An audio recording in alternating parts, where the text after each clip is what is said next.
KP3 geographic channel में आप सबका बहुत बहुत स्वागत है।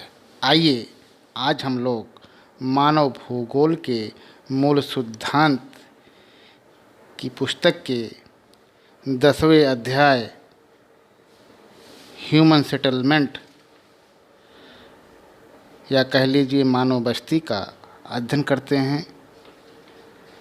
इसके पहले हम लोगों ने मानव बस्ती के रूरल सेटलमेंट या कह लीजिए ग्रामीण अधिवास का अध्ययन हम लोगों ने किया है और आज हम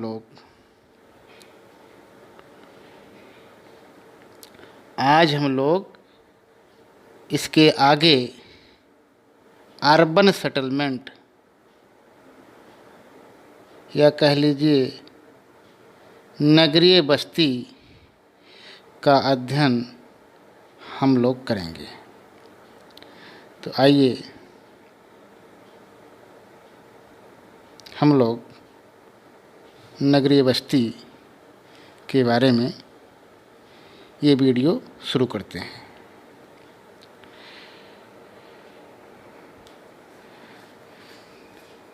नगरीय बस्तियां जिन बस्तियों के लोग द्वितीयक, तृतीयक और चतुर्थक क्षेत्र तथा सेवा क्षेत्र में लगे रहते हैं उन्हें नगरीय बस्तियां कहते हैं। इन बस्तियों का नया स्वरूप ग्रामीण बस्तियों के तीव्र विकास के फलस्वरूप होता है। तीव्र नगरीय विकास इतिहास की एक नवीनतम घटना है जिसने ग्रामीण बस्तियों को नगरीय बस्तियों में परिवर्तित कर दिया है। नगरों में तीव्र गति से जनसंख्या ही नहीं बढ़ी वरन यहाँ सेवा क्षेत्र का भी बहुत तेजी से विकास हुआ है। नगरीय बस्ती लंदन की जनसंख्या 1810 में 10 लाख हो गई और 1982 ईस्वी में विश्व के लगभग 175 नगरों की जनसंख्या 10 लाख की सीमा को भी पार कर गई। 1800 ईस्वी में विश्व की जिस 3% जनसंख्या का नगरों में निवास था, अब उसका आंकड़ा 54% को भी पार हो गया है। ठीक, और इस प्रकार से हम आगे देखते हैं कि इसमें नगरीय जनसंख्या का आधार, पहली पॉइंट नगरीय जनसंख्या का आधार, नगरीय बस्तियों का फैलने का जो कारण है, रीजन क्या है, जनसंख्या का आधार। तो जनसंख्या के आधार को इस प्रकार हम समझ लेते हैं कि नगरीय बस्तियों के क्षेत्रों को परिभाषित करने के लिए जनसंख्या के आकार को आधार बनाया जाता है। जनसंख्या की यह सीमा कोलंबिया में 1500, अर्जेंटीना और पुर्तगाल में 200, थाईलैंड और संयुक्त राज्य अमेरिका में 2500, भारत में 5000, जबकि जापान में 30,000 व्यक्ति है। भारत में जनसंख्या का घनत्व 400 व्यक्ति प्रति वर्ग किलोमीटर होना चाहिए जो गैर कृषि कार्यों में लगी हों। जनसंख्या कम या अधिक होने पर उक्त मानदंड को घटा बढ़ा दिया जाता है। ठीक, इसमें नेक्स्ट है व्यावसायिक संरचना। भारत आदि देशों में जनसंख्या के आकार के अतिरिक्त आर्थिक गतिविधियों को भी इसका मानदंड माना जाता है।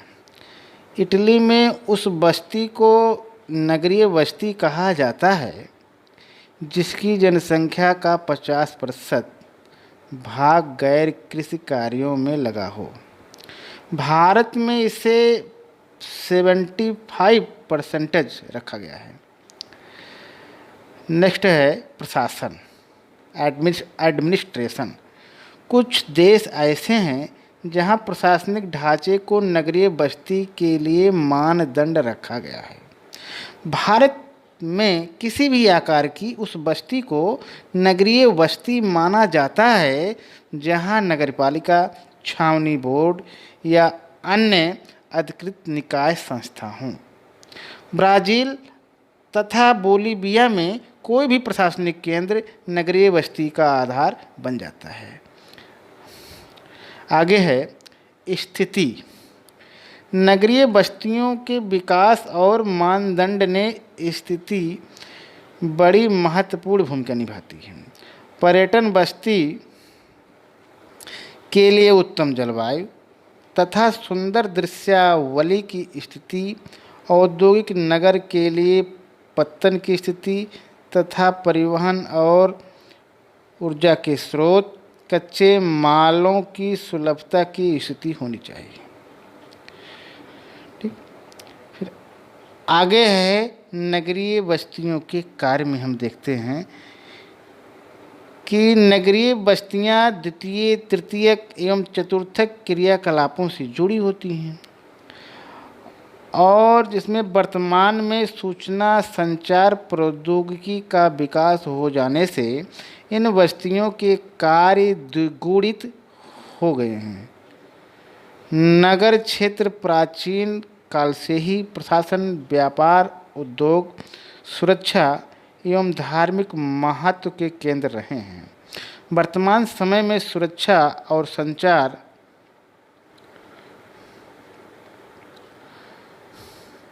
व्यवस्था भी इसमें जुड़ गए। अब नगरीय बस्तियां मनोरंजन, यातायात, खनन निर्माण, आवासीय तथा नवीनतम सूचना प्रौद्योगिकी आदि विशिष्ट कार्यों का निर्वहन करने लगी हैं। आगे हम लोग देखेंगे नगर और शहरों का वर्गीकरण। तो नगर और शहरों का वर्गीकरण इस प्रकार है। पहला है प्रशासनिक नगर। प्रशासनिक नगर राज्य और राष्ट्र की उन राजधानियों को कहते हैं जो प्रशासनिक कार्यों से प्रशासन चलाती है। प्रशासनिक सरकार सरकारी गतिविधियों की हलचल के केंद्र होते हैं और नई Delhi, Lucknow, Chandigarh, Canberra, Beijing, अदीस अबाबा, Washington DC एवं लंदन प्रशासनिक नगरों के एग्जाम्पल हैं। और नेक्स्ट है व्यापारिक एवं व्यावसायिक नगर।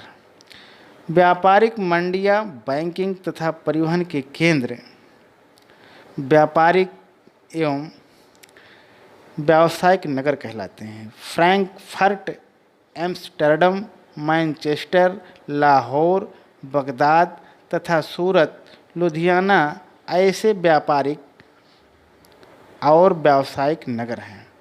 नेक्स्ट है सांस्कृतिक नगर। धार्मिक महत्व के तीर्थ स्थल, स्वास्थ्य एवं मनोरंजन के केंद्र, शिक्षा, ज्योतिष तथा शिल्प केंद्र सांस्कृतिक नगर कहलाते हैं। मक्का, वाराणसी, जगन्नाथपुरी, पणजी, यरूशलेम, श्रीनगर ऐसे ही सांस्कृतिक महत्व के नगर हैं। आगे हम लोग देखेंगे नगरीकरण को किस प्रकार डिफाइन किया गया है। नगरीकरण नवीनतम प्रवृत्ति है। प्राथमिक क्रियाकलाप वाले क्षेत्र का द्वितीयक और तृतीयक क्रियाकलाप वाले क्षेत्रों में बदलना ही नगरीकरण कहलाता है। नगरीकरण वृद्धि और विकास का सूचक होता है, अर्थात नगरीकरण से तात्पर्य एक देश की नगरीय क्षेत्र में निवास करने वाली जनसंख्या में आनुपातिक वृद्धि होने से लगाया जाता है। नगरीकरण का प्रमुख कारण ग्रामीण जनसंख्या का नगरों की ओर विचलन होता है। आंकड़े बोलते हैं कि 1990 के दशक में 2 से 3 करोड़ जनसंख्या गांवों से नगरों की ओर पलायन कर चुके हैं और इस प्रकार से कहा जाता है कि 19वीं शताब्दी में विकसित देशों की नगरीकरण की प्रक्रिया तेज हो गई, जबकि विकासशील देशों में नगरीकरण की प्रक्रिया 20वीं शताब्दी में अधिक बढ़ी। ठीक, इस प्रकार से नगरीकरण को निम्नवत परिभाषित किया गया है, जिसे हम देखते हैं। पहला है कि नगरीकरण से अभिप्राय केवल संकुचित क्षेत्र में अधिक जनसंख्या से नहीं होता है, वरन सामाजिक आर्थिक संबंधों के परिवर्तन से होता है। ये परिभाषा श्रीनिवास जी ने दिया है। और नेक्स्ट डिफिनीशन है, नगरीकरण नगर बनने की एक ऐसी प्रक्रिया है जिसका तात्पर्य व्यक्तियों तथा सामाजिक प्रक्रियाओं का नगरीय क्षेत्रों के अनुरूप बनता है तथा नगरीकरण का तात्पर्य नगरीय क्षेत्रों की जनसंख्या तथा नगरीय प्रक्रियाओं में वृद्धि है।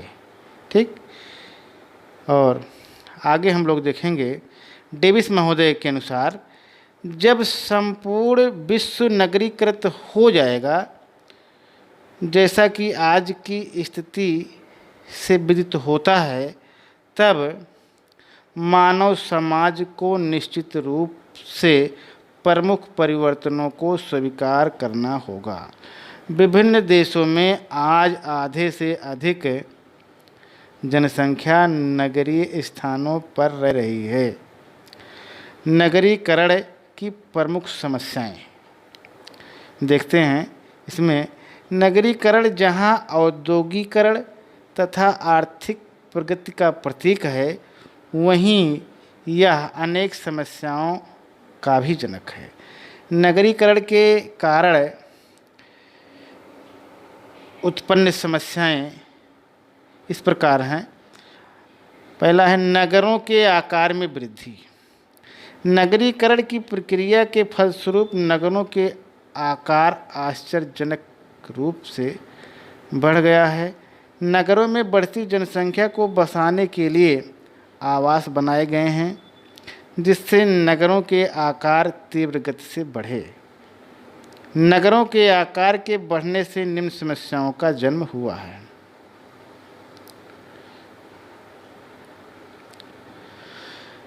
नगरों में आवास की समस्या जटिल हो गई। भवनों के किराए आकाश छूने लगे। नेक्स्ट है वस्तुओं के मूल्यों में बहुत अधिक वृद्धि हो गई, जिससे आमजन का जीना कठिन हो गया। अगला है प्रदूषण की समस्या ने घातक रूप धारण कर लिया है। नेक्स्ट में है गंदी बस्तियों का विकास तथा स्वच्छता का अभाव हो गया है। नेक्स्ट घातक एवं संक्रामक रोगों में वृद्धि होने से स्वास्थ्य की समस्याएं उत्पन्न हो गई हैं। नेक्स्ट है अपराधों में भारी वृद्धि होने से सामाजिक विघटन हो गया है। नेक्स्ट है सामाजिक बुराइयों का उदय। आगे है जातीयता की भावना का विकास तथा सांप्रदायिक दंगों का भड़क उठना सामान्य बात हो गई है। नेक्स्ट है नगरीकरण ने औद्योगिकरण को बढ़ावा देकर नगरों की जनसंख्या के आकार को बढ़ा दिया। और लास्ट है बढ़ती जनसंख्या के कारण नगरों में बेरोजगारी की समस्या पनप गई है। ठीक, इस प्रकार से आकृति के आधार पर नगरों का वर्गीकरण इसे हम देख लेते हैं। बस्तियों के प्रतिरूपों में हम रेखीय, वर्गाकार, चापाकार तथा उनके तारा प्रतिरूपों के विषय में जान चुके हैं। नगर की आकृति से आशय नगर की आकृति, वास्तुकला, भवन निर्माण शैली तथा ऐतिहासिक और सांस्कृतिक परंपराओं से होता है। विकसित देशों से लेकर विकासशील देशों तक के कस्बे और नगर अपने नियोजन में अनेक विविधताओं को समेटे हुए रहते हैं। चंडीगढ़ और कैनबरा ऐसे ही नियोजित नगर हैं जहां भारत के कस्बे और नगर ऐतिहासिक चारदीवारी से घिरे होकर अपना फैलाव दर्शाते हैं। आगे है अदीस अबाबा नवीन पुष्प। अदीस अबाबा जो इथियोपिया की राजधानी और प्रशासनिक केंद्र है, नवीनतम नियोजित ढंग से बसाया गया है। अदीस अबाबा दो शब्द माने पहला है अदीस और दूसरा है अबाबा का समन्वय है। अदीस का अर्थ है नया नगर और अबाबा का अर्थ है पुष्प, अर्थात अदीस अबाबा का शाब्दिक अर्थ हुआ नगर के रूप में एक नया पुष्प। और इस नए नगर पुष्प की स्थापना 1878 ईस्वी में की गई थी। अदीस अबाबा का संपूर्ण नगर एक पर्वतीय घाटी के अंचल में स्थित है। इसकी सड़कें धरातल के स्वरूप का अनुगमन करती हैं। यहाँ के राजकीय मुख्यालय प्याजा, आरात, अमिष्ट के किलों की सड़कें चारों ओर फैली हुई हैं। इस नगर का मर्काटो एक विकसित बाजार का क्षेत्र बन गया। यह बाजार उत्तर में काहिरा तथा दक्षिण में जोहान्सबर्ग के मध्य में स्थित सबसे प्रमुख और बड़ा बाजार है। ये देखते हैं अदीस अबाबा की आकार की स्ट्रक्चर ऑफ अदीस अबाबा। ठीक, ये इस प्रकार से है। ठीक, और ये अदीस अबाबा की क्षितिज रेखा है। इस प्रकार से अदीस अबाबा की शहर है डेवलप। आगे हम लोग देखेंगे धीरे धीरे अदीस अबाबा वृद्धि और विकास के पथ पर अग्रसर हो रहा है। इस नगर में एक बहुसंकाय विश्वविद्यालय, चिकित्सा महाविद्यालय तथा अन्य शिक्षण संस्थाएं शिक्षा के केंद्र बनकर उभरे हैं। जिबूती अदीस अबाबा रेल मार्ग का अंतिम स्टेशन है। ठीक, आगे देखेंगे हम लोग इस देश का नवीनतम और आधुनिक हवाई अड्डा है। इथियोपिया देश के मध्य में स्थित होने के कारण अदीस अबाबा नगर का विकास तीव्र गति से हुआ है। यह नगर औद्योगिक, व्यावसायिक और शैक्षणिक कार्यकलापों का केंद्र बन गया है। ये नियोजित नगर कैनबरा की आकार की है। ये कैनबरा की आकार की है। ठीक, कैनबरा के बारे में देखते हैं। कैनबरा विश्व का नियोजित और आधुनिक नगर है। इस नगर की संकल्पना के पीछे गांव के खुले स्वरूपों को रखा गया है। कैनबरा ऑस्ट्रेलिया की संघीय राजधानी और महानगर है। यह नगर सघन जनसंख्या का क्षेत्र होने के साथ साथ व्यावसायिक सेवाओं का केंद्र, निर्माण, व्यवसाय तथा थोक और खुदरा व्यापार की मंडी है। ठीक, और आगे हम लोग देखेंगे नगरीय बस्तियों के प्रकार। नगरीय बस्तियों का वर्गीकरण उनके आकार, कार्य और सुविधाओं के आधार पर उसे इस प्रकार विभाजित किया गया है। पहला है नगर, दूसरा है शहर, तीसरा है सन्नगर, चौथा है मिलियन सिटी और चौथा है विश्व नगरी या कह लीजिए मेगा सिटी। ठीक, ये डाटा है बड़े बड़े शहरों का। ठीक, 10 लाख की जनसंख्या वाले। आगे देखते हैं हम लोग। पहले नगर को जान लेते हैं। नगर गांवों से अपने आकार, भवन निर्माण तथा कार्यों से भिन्न होते हैं। जनसंख्या का आकार ही इनका मानदंड ना होकर इनके निर्माण कार्य, खुदरा और थोक व्यापार, व्यावसायिक सेवाएं भी इन नगर बनाने में प्रमुख भूमिका निभाती है। ये फिर आगे देखते हैं हम लोग शहर। दूसरा है शहर, वह नगर जो अग्रणी बनकर अपनी स्थानीय और क्षेत्रीय प्रतिस्पर्धाओं के चक्र को भेद कर आगे बढ़ जाता है, शहर कहलाता है। लेविस मम्फोर्ड ने शहर को इन शब्दों में परिभाषित किया कि वास्तव में शहर उच्च एवं अधिक जटिल प्रकार के सहचारी जीवन का भौतिक रूप है। शहर अपने विशाल आकार तथा आर्थिक कार्यों के कारण नगरों से भिन्न हो जाते हैं। शहरों की पहचान उनके प्रशासनिक, वित्तीय, औद्योगिक, परिवहन और संचार कार्यालयों से होती है और धीरे धीरे ये आगे चलकर ये मिलियन सिटी बन जाते हैं। ठीक, और इसके साथ ये एक डाटा है बड़े बड़े शहरों के पॉपुलेशन का। ठीक, आगे देखते हैं हम लोग।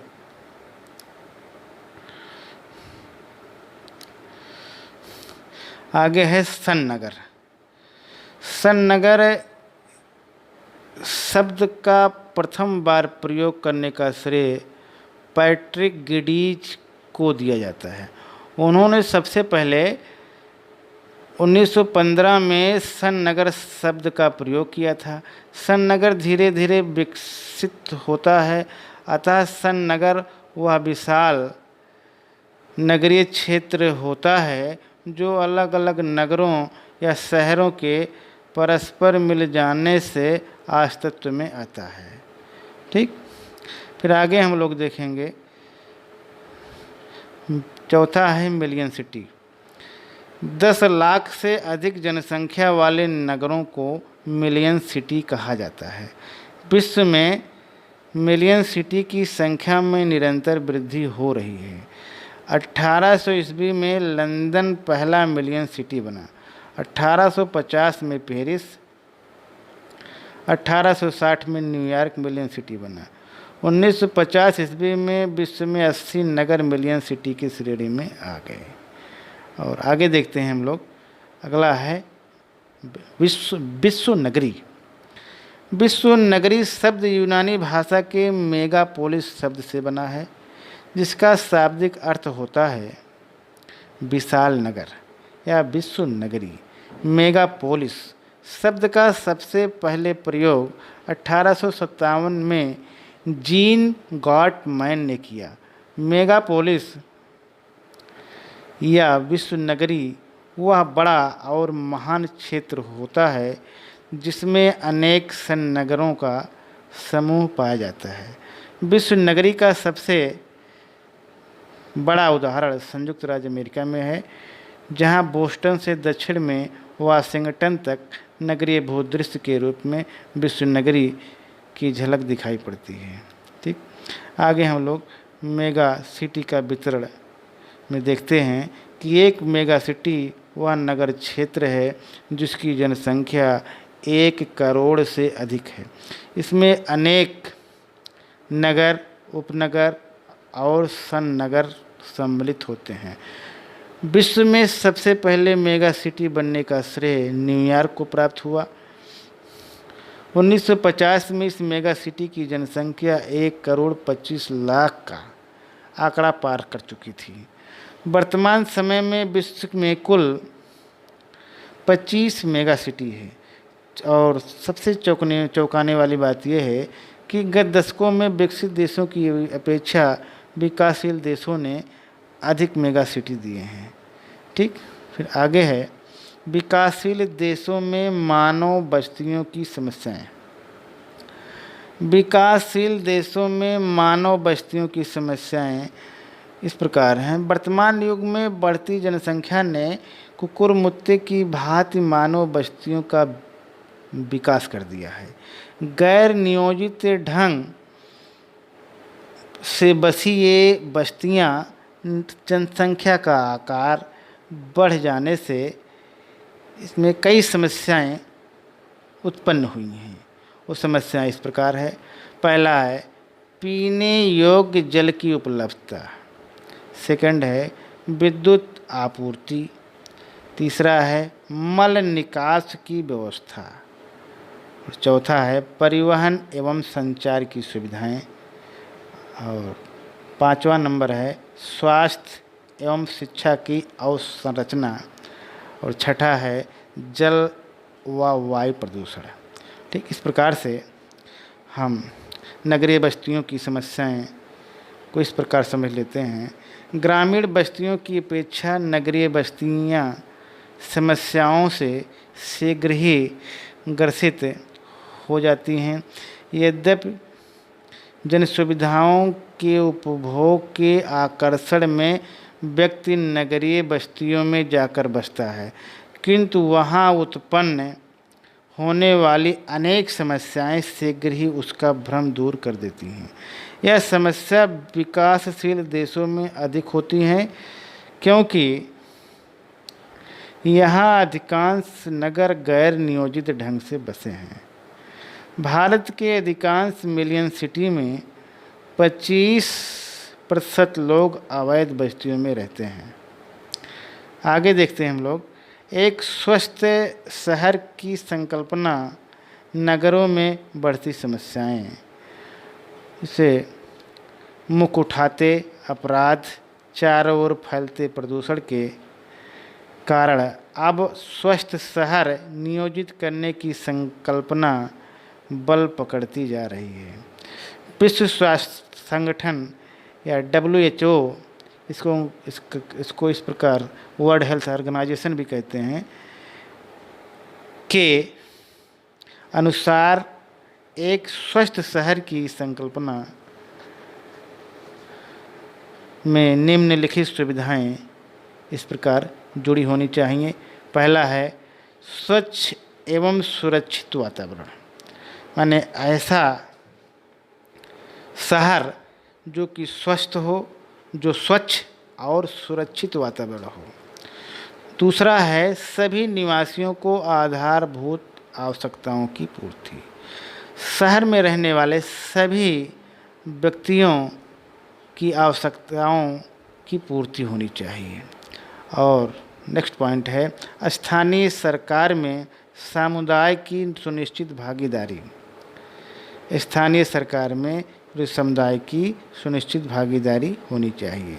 अगला है सभी के लिए आसानी से उपलब्ध स्वास्थ्य सेवाएं, और शहर में रहने वाले सभी लोगों को आसानी से इजी वे में सभी उपलब्ध से जो है स्वास्थ्य सेवाएं सबको आसानी से उपलब्ध हो जाएं। ठीक, किसी प्रकार को किसी व्यक्ति को कोई दिक्कत ना हो। ठीक, फिर आगे है नगरीय बस्तियों की आर्थिक समस्याएं। नगरीय बस्तियों की आर्थिक समस्याओं में हम देखते हैं कि नगरीय बस्तियों को प्रायः निम्नलिखित आर्थिक समस्याओं से दो चार होना पड़ता है। पहला है ग्रामीण क्षेत्रों से रोजगार के अभाव में गांव छोड़कर नगरों में जाकर बस जाना। दूसरा है नगरों में रोजगार के अवसरों में गिरावट आ जाना। तीसरा है नगरों में अकुशल तथा अर्धकुशल श्रम की संख्या में अत्यधिक वृद्धि हो जाना। चौथा है बेरोजगारी के कारण निर्धनता का स्तर बढ़ जाना। आगे है सामाजिक सांस्कृतिक समस्याओं में इस प्रकार है। पहला है विकसित देशों में नगरों के समाज में अनेक बुराइयां और कुरीतियां पनप जाती हैं। नेक्स्ट है नगरीय बस्तियों में सामाजिक ढांचा अधिकांश लोगों की आधारभूत आवश्यकताओं की पूर्ति करने में असफल रहता है। नेक्स्ट है नगरों में बढ़ती भीड़ के कारण शिक्षा, स्वास्थ्य, मनोरंजन की सुविधाएं आम व्यक्ति को सुलभ नहीं हो पाती हैं। नेक्स्ट है नगरों में गांव से पुरुषों के अधिक पहुंच जाने से लिंगानुपात बिगड़ जाता है। नेक्स्ट है नगरों में शिक्षा तथा रोजगार के अभाव में अपराध बढ़ जाते हैं। आगे हम लोग देखेंगे नगरों की पर्यावरण संबंधी समस्याएं। ये भी समस्याओं में देखते हैं समस्याएं इस प्रकार हैं। पहला है, नगरों में सघन जनसंख्या के कारण पेयजल का उपयोग बढ़ जाने के कारण पीने योग्य स्वच्छ जल का अभाव पाया जाता है, जिससे स्वच्छ पेयजल का संकट या समस्या उत्पन्न हो जाती है। अगला है, नालियों में दूषित जल, मल बहने तथा जगह जगह नालों में जल भराव के कारण जल प्रदूषण का संकट उत्पन्न हो जाता है। तीसरा है, नगरों में औद्योगिकरण बढ़ने से कूड़े करकट तथा अवशिष्ट ठोस पदार्थों के बढ़ते ढेर वायु प्रदूषण का कारण बन रहे हैं।